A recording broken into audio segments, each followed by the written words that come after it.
I'm aware that there's 4 minutes. I will not go over my 4 minutes. I would ask that I'm not interrupted. For many years I've come to these meetings with my good friend Ken. Sadly, life will be different from now on, as after a long and brave battle for life, Ken died last Thursday. I was privileged to be with him and his lovely wife Jenny during his final hours.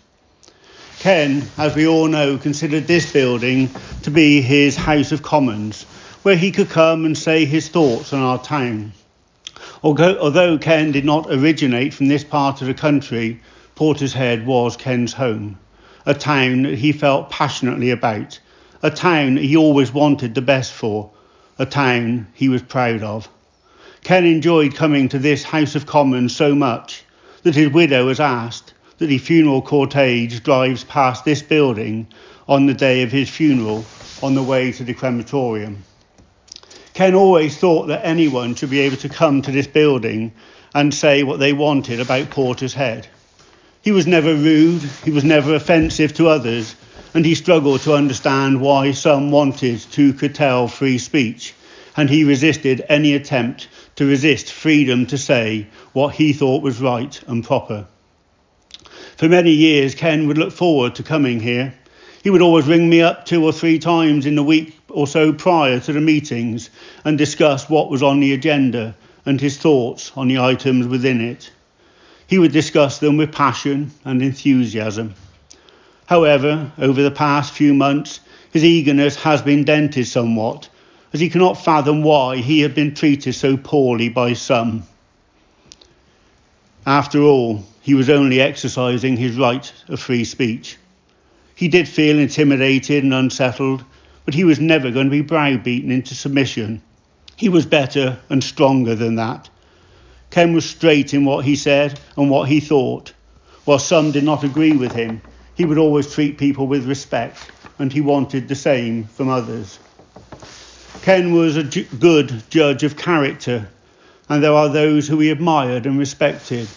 Emma, you were one. Sue Mason, Ben and Paul Churchill of this council, Ros Cruz, Jean Lord, John Clark and others from the previous administration. But whatever political party you belonged to, he would always call out those who he thought were acting with self-importance or treachery. And if you did not like him for that, Ken would just turn the other cheek. Ken was also a good friend to Annette. They did not always agree on everything, but both were respectful of each other's views. Annette has shown so much kindness to Ken and his family over the past few months, taking Jenny to the hospital on many occasions, advocating for good and proper treatment of Ken within the hospital, and helping Ken get the decent and appropriate treatment he deserved. I would like to thank Annette, and I know that Jenny and Ken's family would also want me to do that publicly on their behalf. A better friend in a time of need Ken could not have wished for. Portishead has lost a character, a man of honesty and integrity, a man who treated others with respect and courtesy, a man who said what he thought was right and proper, a man without a bad bone in his body, a man who was kind and caring to others. Portishead has lost an advocate, a campaigner and an activist, and in my view, Portishead will be a poorer place without Ken Smith. As for me, I have lost a good, loyal friend, a loss that I will carry with me for many months to come. Rest in peace, Ken Smith. You were a good man. And I also have just a few lines from somebody who is unable to be here as they have a prior engagement purely about Ken. And it comes from Annette. With Ken's passing, for me personally, a light has gone out that led the way to the folk hall.